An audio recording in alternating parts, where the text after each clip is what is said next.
et les manifestations parallèlement qui se poursuivent encore aujourd'hui. Ce bras de fer, je veux dire, est-ce qu'il peut tourner à l'avantage des manifestants ?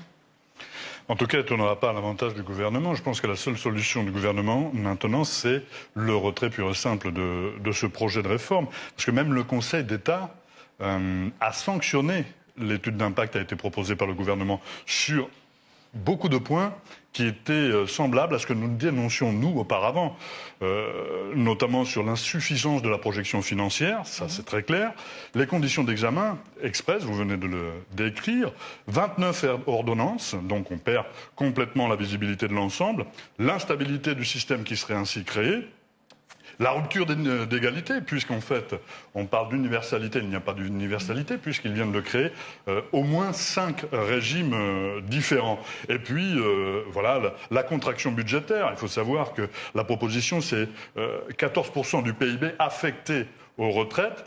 La problématique, c'est que les plus de 65 ans augmenteront de plus de 70% à l'horizon 2070. Donc il va forcément se trouver un moment où il y aura un très gros problème financier. Et un euro cotisé ne donnera pas effectivement les mêmes droits. Et la revalorisation des enseignants, c'est d'une part flou, et d'autre part inconstitutionnel. Vous voyez, et ça continue comme ça, le défaut grave du système à points, puisque sur l'ensemble de la carrière, ce qui va se passer, c'est que bien évidemment les retraites in fine vont baisser, et puis l'âge d'équilibre. Cet âge d'équilibre qui glisse, tout doucement qui glisse. C'est-à-dire qu'aujourd'hui, on le dit à 64 ans, mais par exemple pour la génération 2000, ce sera 65 ans et 2 mois. Vous voyez, tout ce que nous disions, le Conseil d'État l'a répété. Ouais, sur le financement, il y a une conférence de financement qui se profile. Ce sera l'occasion justement de débattre de cette question. Là, est-ce qu'il y a des pistes possibles que le gouvernement peut proposer ? C'est-à-dire qu'ils n'ont pas commencé déjà à répondre à une des questions les plus importantes, c'est qu'est-ce que c'est qu'une carrière complète à points ? À partir du moment où ils répondront à cette question-là, ils vont peut-être commencer à faire un calcul financier. Sinon, c'est impossible. Donc là, moi, je pense que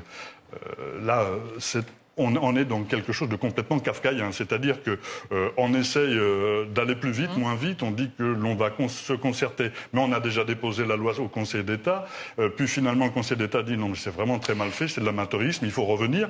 Et alors, pour sortir de la crise, les supplétifs annoncent qu'il faut faire une conférence de financement. Mais seulement cette conférence de financement, elle est basée sur quoi ? C'est du Kafka dans le texte. Est-ce qu'on est dans le cadre d'un passage en force, justement, de cette réforme des retraites ? C'est ce que dénoncent vos confrères François Ruffin, Clémentine Autain ? Oui, bien sûr. Ouais. D'une part, on est dans le cadre d'un passage en force. La seule réponse, c'est la répression. Il n'y a aucune réponse politique. Et puis, on est surtout dans le grand n'importe quoi, là.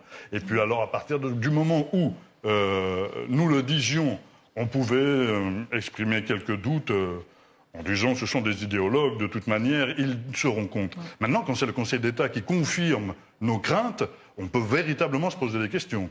Parler de répression, hier, cette journée qui s'est déroulée avec ce face-à-face tendu entre les pompiers et les forces de l'ordre, qu'est-ce que cela vous inspire ? Et est-ce que, justement, le gouvernement a fait un peu marche arrière sur la question de la prime de feu, puisqu'il a accepté une revalorisation ? Ça dit quoi, selon vous, sur la grogne sociale qui... en France actuellement? Ça dit qu'on est au bord de la rupture. J'ai posé une question au gouvernement hier où je finissais mon intervention sur l'aggravation de la fracture sociale qui s'installe en France. Et ça, c'est un très gros problème. Je ne sais pas si vous avez vu les images hier, mais il n'y a plus, comme lors des précédentes manifestations, une acceptation de la répression. C'est-à-dire que les pompiers ne se sont pas laissés faire non plus. Moi, je suis pacifiste et la France Insoumise est un mouvement pacifiste. Ce que nous voudrions, c'est que le gouvernement retire son projet et que l'on puisse discuter sereinement avant que nous arrivions à un point de non-retour et que nous arrivions à un point où la réconciliation n'est plus possible, voyez-vous. Il y a une nouvelle journée de manifestation aujourd'hui, une huitième journée de grève interprofessionnelle. Est-ce que ce serait juste de parler d'une radicalisation aujourd'hui du mouvement de contestation face à cette réforme des retraites ? Écoutez, la radicalisation, elle est plutôt du côté du gouvernement qui est complètement sourd à la colère de plus de 80% de la classe professionnelle et 61% des Français considèrent que c'est un mauvais texte, qu'il faut retirer cette réforme. Donc là, je pense que la surdité vient du côté du gouvernement. C'est lui qui a les cartes en main. C'est lui qui crée la situation dans laquelle nous sommes aujourd'hui. Il retire sa réforme, tout redevient normal. 12 milliards d'euros d'ici 2027, c'est la somme que l'exécutif souhaite justement dégager pour équilibrer l'actuel régime des retraites. Pour relever ce défi, cette somme d'abord, pour relever ce défi, il y a des solutions?